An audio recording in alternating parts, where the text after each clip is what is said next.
Magandang umaga mga kaguys. So ito tayo ngayon, no.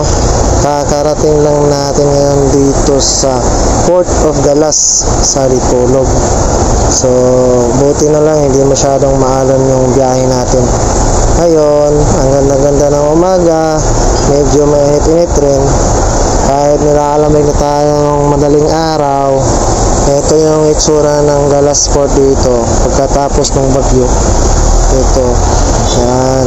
So may improvement sila dito mga guys, no.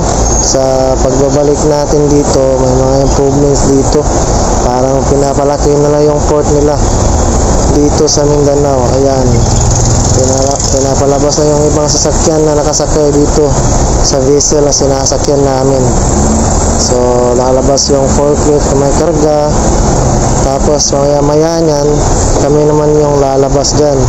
Yung unit naman namin yung lalabas. Kami naman yung ng gupitong driver namin, si Francisco Pascolado Jr. So shout out sa lahat ng mga kasama ko dyan sa SED Marketing. Relax muna kami dito sa labas kahit medyo nahihilo kami ng konti kasi medyo mahalo na yung pagdating namin dito.